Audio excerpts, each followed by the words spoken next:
Hello and welcome back to the Brew Bowl. We're doing this a bit out of order at the moment because I still haven't finished off two of the games for the round 5 of the competition, mainly because I've been traveling a lot for work, but we do have a game scheduled for round 6 tomorrow as I'm recording it, and I wanted to get the round 5 summary up before we played that game so that we could just go through, predictions, etc. So we'll do this round 5 summary now. There are still two games coming from round 5 to YouTube. So stay tuned for that, but you'll also see the first round 6 game very shortly as well. So let's cut over to the presentation and see how the teams and the players are doing. Okay, so first off, we'll take a look at the leaderboard. And the Lauren Forest Drakes have jumped back into first place from third place previously, mainly because the Gladiators lost their match this particular round, which bumped them down four levels. It actually basically everybody between 1 and 4 jump up. The Enslavers and Gladiators went down, however. Some shifting around towards the middle of the table as well, with the Marauders and the Panthers going up 3 spaces each. And then some significant losses there for the Scarabs, the Warrior Priests, and the Revengers. Other than that, just a couple of small changes here and there. But that's the competition as it stands after 5 rounds, with 3 rounds still to go until the playoffs begin. So looking at the teams, the Gladiators had, of course, their 4-1 loss to the Drakes. Big hit there for Fohammer's team. Saviour's out missed next game. He also picked up a new player who's out missed next game because of a poor role on the management role. And, of course, Carla Von Kill also took a miss next game. So that really limited Fohammer's choices for lineman round. He has gone with Ficera, with it be the only Ficera and Narepoli able to be picked. So he's gone with Ficera there, but yeah, certainly a rough week for the Gladiators with both the loss and 2 players missing next game. But thankfully, with lineman round, it won't be felt so much. Where only one positional can be played in that round anyway. Okay, next up we have the Axolotl Coatls, who had their 4-2 win over the Knights. Quite an upset there, I think. A lot of people, including myself, thought the Knights might have that one, but some great play there from Pondo to win that match 4-2. He has picked up a couple of new skinks that haven't been named, or at least not named when I put this presentation together. But we'll surely get Mo Jadden-esque names as it goes forward. So he does there have 5 skinks. So only 2 more skinks will be required as lineman, or 1 more skink, sorry, and a positional player for the lineman round. Which I believe he is using one of his blockers, not his Croxagore, but we'll see shortly. The Death River Avengers had a 2-1 loss to the Marauders. Tough game for them, and also losing one of their blockers once more. They did thankfully have enough money to buy a replacement blocker, and then picked up Mighty Blow on Grozrad the Ghost. So this team is struggling at the moment. I think they're going to really have trouble getting towards the finals, but we'll see if they can turn it around in the latter half of the season. Now, looking at the Endervolia Kodiaks, had a 2-1 win over the Enslavers. Great match there for Dynamis. Picked up tackle on one of his Valkyries. No real other changes in the team. Dedicated fans went up by 1, but he's got a few good linemen there and some options as to what he does with his positionals for lineman round. The Fungus Bay Fanatics had a 3-0 loss to the Butchers. Quite a tough match, which saw their Doom Diver, she should be listed here as dead actually. The Doom Diver was killed, eaten in the match by the by Zulraja Blade Tusk, so I need to make a change there to this lineup. Nolgrit Fungus Fist also picked up Armbar, and Cratro ended up missed next game. So tough match for the Fanatics, going down 3-0 to the Butchers, and that certainly put them in bad stead for the second half of the competition. The Hyodowan Harbours had a 1-0 victory over the Scarabs. Real tough slog of a game, but Lawson got up there in the end with the victory. Picked up another lineman, so he has enough linemen and a positional to not need any journeyman for lineman round. Also picked up tackle on his blitzer as well. The Hammerers, the match has not yet been, one of the matches not yet been shown, was a 1-1 draw with the Warrior Priests. A really tough match for Spoon. Just things did not go his way. He had a death right at the start of Nick Boserson, He then picked up a new lineman into the match and got the miss next game from a bad management role. Yeah, so I believe he's going to use Bo, not Rain, for lineman round. So we'll get, I think, a couple of journeymen. But I think that Dwarves have such strong linemen. I think he's well placed to going into lineman round as well. The Scarabs, with their 1-0 loss to the Harbours, just look, if this team gets a few 4+ pick up the balls going for them, they can do really well. If they are constantly fumbling the ball, then it quickly becomes a disaster for them. And that's one of the things that happened to the Scarabs in this particular game. Did pick up wrestle in the end on one of their Tomb Guardians, but overall, not a great match for what was a boogeyman team at the very start of the competition. The Knights had their 4-2 loss to the Coatls. As I said, definitely a tough match for Lord Hunger. He decided in the end to get rid of his Vargheist firing that player, and instead replacing him with a second thrower. So we'll see in future matches whether that lineup change helps the Vampires or whether he needed the Vargheist to really have that strength in the field. I think overall, I would have gone the same way. I would have dropped the Vargheist and gone for an extra position or maybe a blitzer or a thrower. Lord Hunger's gone for the throw. Let's see how it goes. The Drakes had their 4-1 win over the Gladiators. Not a match I expected them to win, but things just kept going their way and kept going against Foehammer. They did see Mitty go out with an injury to miss next game, and then picked up guard on one of their linemen. So they are going into lineman round with some very few skills, only kick and guard on the lineman, and then I think they're taking in their thrower, actually, rather than one of the war dancers. So we'll see how that particular strategy pays off for them in the next round. The Marauders had their 2-1 win over the Revengers. Always great to see Omar pick up a win. He's done very well with this particular one, being the Revengers there. Rolled a random skill for his blocker and picked up kick. Probably not the skill he wanted, but still I think always a useful skill to have on the team. And he's got a good set there ready for after lineman round. For lineman round, he's really got to just use his Beastman, plus I think he might actually end up using his Minotaur, despite having Unchanneled Fury. I think that he just gives the Marauders so many options when he does work, which is the majority of the time. The Obersire Race had their 3-1 loss to the Raiders.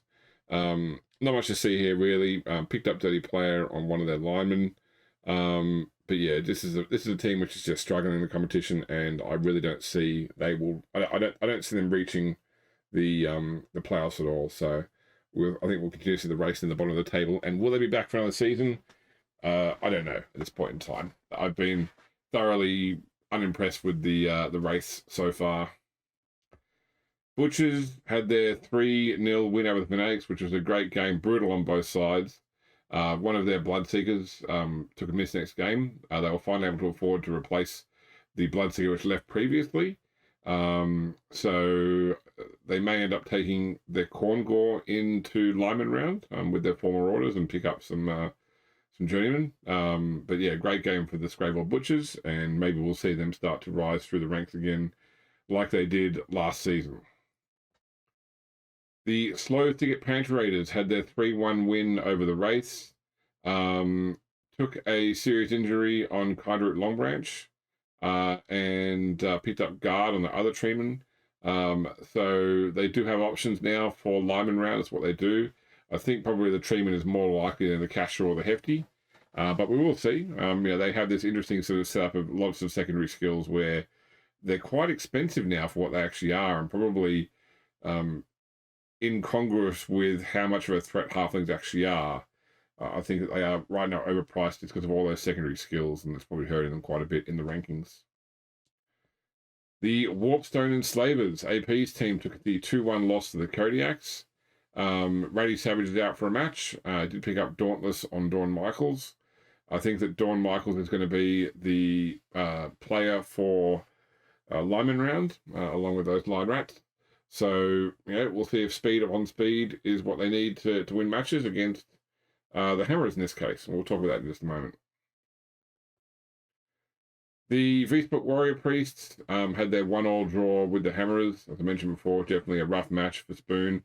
They did lose one half of the Brecker siblings. Garina Brecker was killed in the match and has been replaced now with a new catcher, Ludwina Scholin.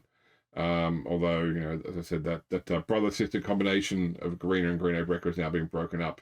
And they picked up Fend on one of their linemen as well. All right, let's look at the leaderboards for the players. Not a lot of changes here. Triple H has equaled Oswald Clipall's conversions, and Kleist Eichwald did as well. So we've now got 3 players all sitting on equal third. That has knocked Thilo Schultz off the bottom of the passes table, and as a no longer active player, that sees him removed from the leaderboards for good. Clipall still stays there until he's been surpassed by other players, though. In the highest scores, Faisira has surpassed Moss Burner's touchdown record. Has equaled it, I should say, for equal second place, although it's still 4 touchdowns behind Midi. Though, with Midi missing a game and Faisira playing next match, that could quite easily tighten up or even equalise, or potentially even have Faisira overtake Midi as soon as the next round. We'll have to wait and see. Deagle Gardner is the second player to score a true interception after Kleist Eichwald. So Deagle picked up the interception in this round, and they've also got the Greybaker still sitting there on 1 disruption, but not actual interception. No change in the leaderboard for casualties. Rain did get a couple more, increasing his lead, but otherwise no real changes. Dawn Michaels has moved into 3rd place for the most valuable. And there was no real change in the most expensive players. All right, our Fantasy League. Dynamics had a banger of a round, picking up 15 points, the highest number of points in any round so far, giving him a commanding lead of 61, with the next closest behind him being Lawson on 51, so a 10-point spread there.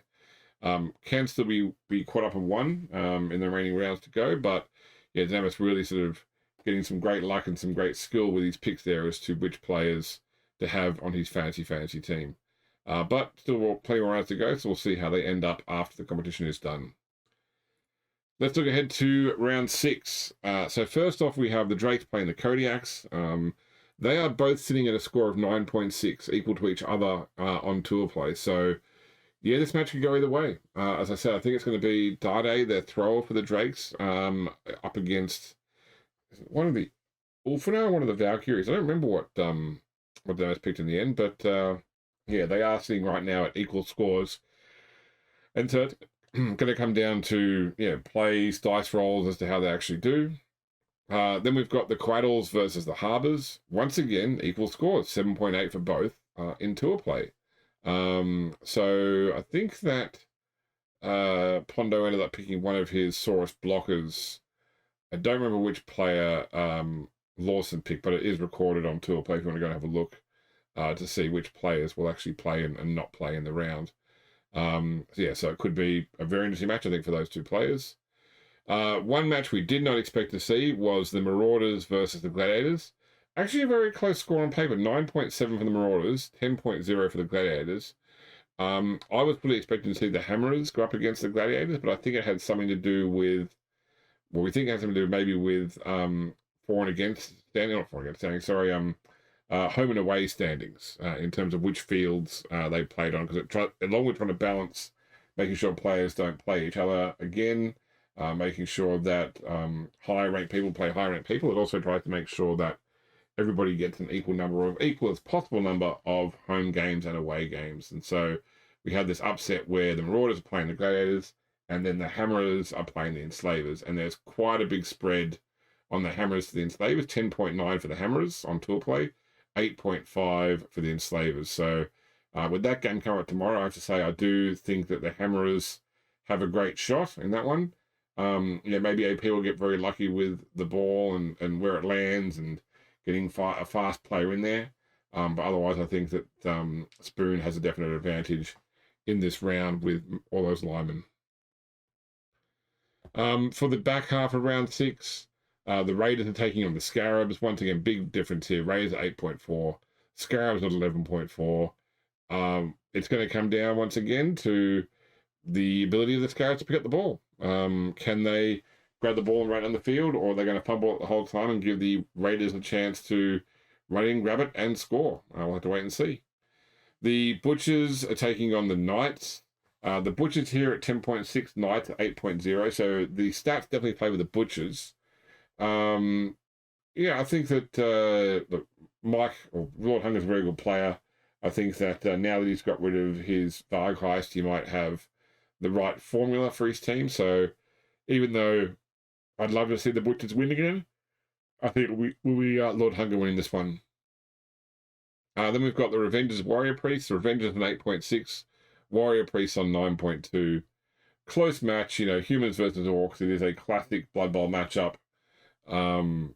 Yeah, I don't know which way it's going to go, with mainly being linemen. I want to think that the orcs have the disadvantage with the animosity towards other orcs as linemen. That could sort of slow the ball progression down, but yeah, we'll have to wait and see.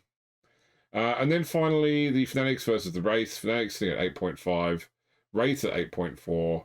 Very close match, but the Fanatics do have a tendency to lose players due to being kicked off, for example.